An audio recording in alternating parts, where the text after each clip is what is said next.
Some of the disciplines that Swami told us as children, and I can only share that with you because we were children.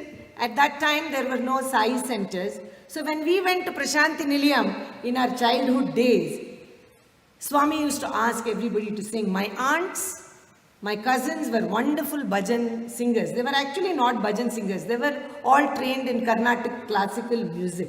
So they were musicians in their own right.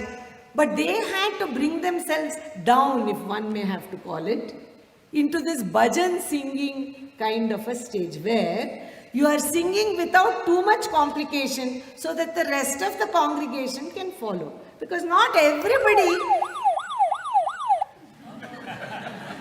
I didn't do that in time, did I? When they were asking for the answers. So, at that time, the people who were very well trained in classical music, for them to come down to the level of singing Manasa Bhajare Guru Charanam in a very straightforward way was very difficult for them. I'm sure there are many classically trained people here who will understand what I'm saying. But Swami said, you forget about your classical training, your ego of your knowledge of your music. Remember, your job here today in this Prashanti Nilayam Mandir is to raise the conscious level of all the people sitting in this crowd. And if you do it in such a complicated way that they cannot follow, then they might as well read their own book at home. Why attend the bhajan here? So one of the tips that Swami gave us as bhajan singers. Be simple, but sing with love. Be simple. Understand the bhajan that you are singing in whichever language that you may sing. Because in those days, most of the devotees who were coming to Swami were South Indians. They were not exposed to Hindi bhajans. But Swami said you have to understand and learn the words properly. So that was the first thing. Sing simple bhajans. The second thing was be prepared. Don't come and use the Prashanti Nilayam stage, because that was where we used to do all the bhajan. Don't use that for your experimenting. Don't try out some new bhajan that you heard yesterday, that wonderfully Raja Reddy or somebody sang, who was a very accomplished singer. You heard him sing yesterday evening, so today you want to try it out on all of us. And Swami used to joke in those days and say, I have lot of curly hair around my ears. I can filter the sounds. But the others cannot filter. They have to hear it. Whether you are singing in high pitch, low pitch, wrong words, they all have to hear it. So practice. Learn the bhajan. Be confident. And I don't know, nowadays, somebody told me I have become a dinosaur. Not here in this retreat, but one really good friend of mine. But in our days, when we had to sing in front of Swami, we were not even allowed to have a book or a sheet of paper in front of us. Swami would say that if you need a paper in front of you, you are not prepared to lead a congregation. Practice.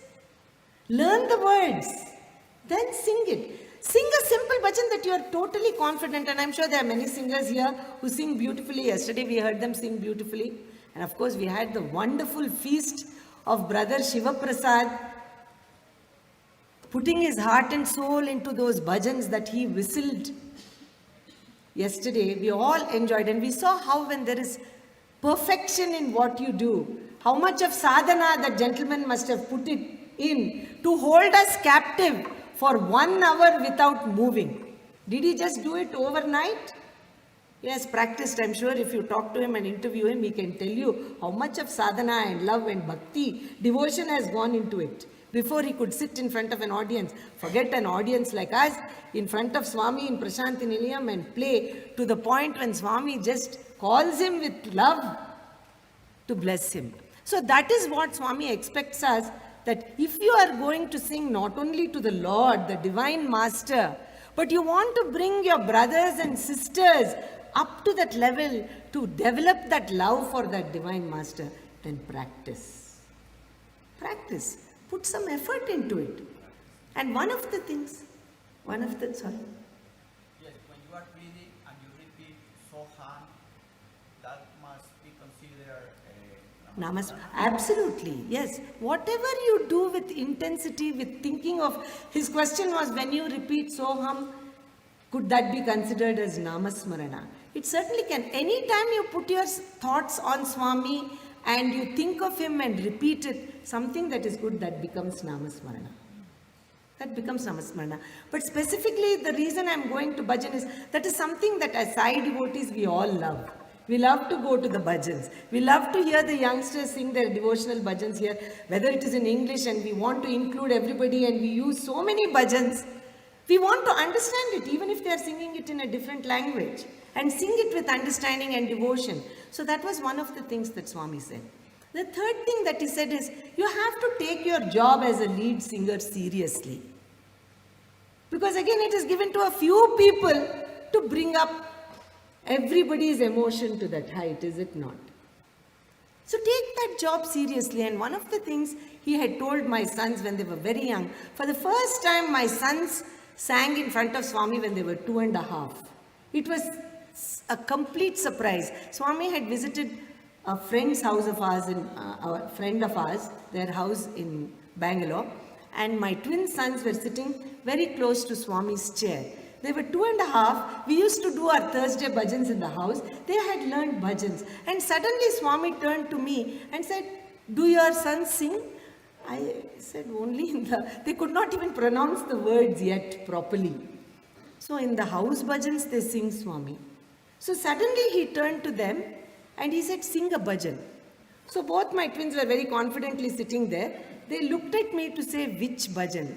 And you know what Swami said? Sarvantaryami Swami, yesterday I was saying, he's everywhere with us. He said, sing the one that you always sing at home because you have practiced. Because you have practiced, you know.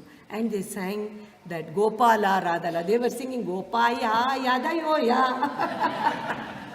But they sang Gopala Radha Lola in front of Swami. Because they had sung it many times. They didn't make a mistake with the words. Swami hugged them, took them on his lap, and he told everybody, see, these boys have practiced this bhajan. They didn't have to look at a book. They didn't have to look at a book. So that is one of the responsibilities. The reason I thought I'll start out with a little bit of what Swami says, Namasmarana at the highest level to reach Bhagawan, we are all on that path. It is not, none of us have reached it yet. But these are some of the tools that Swami has given us. So when we want to use the tools, we have to sharpen those tools and be efficient with those tools. You can't have a blunt knife and try to cut vegetables. It has to be sharp. So he says discipline is important. He says practicing is important. Understand what you're singing, because how can you get devotion if you don't understand? When we all sing that Sarva Dharma bhajans, we say Swami is everywhere. Swami responds to anybody. Doesn't matter what language he calls. We sing these bhajans. But do we really believe that? We're just singing it. We are practicing it. So I will now move on a little bit from practice and discipline, which is important. Because without discipline, we can't do anything. One of the things that Swami, I started out saying, he told my sons when they later sang many times in front of Swami, they are not fantastic singers or anything. They can stay within tune and beat and they can sing well. Swami told them that, you know, to go to a job interview, the previous day itself you will iron clothes. You will hang it up properly. You will make sure that you look smart when you go for a job interview. You will read about the company that you are going to interview with so that you can answer well. All this to feed yourself 3 meals a day. That is a job. You are going to get a salary. For that salary, you prepare yourself so much. To sing in front of the Lord, who gives you everything, from sunshine to water to all of the things that you use on this earth. Don't you think you have to be prepared? Don't you think you have to be disciplined? That is how he told my son. So these are some of the things that have stayed with me about the bhajan singing. That be prepared, understand what you're singing, sing with love so that the people in the congregation also feel the same emotion that you have. Later on, don't stand there talking forever so that you lose all the vibrations that you have gained in that bhajan. Leave the hall quietly. These were some of the things that Swami said. And he said, include the sarva. I respond in whatever way you call me.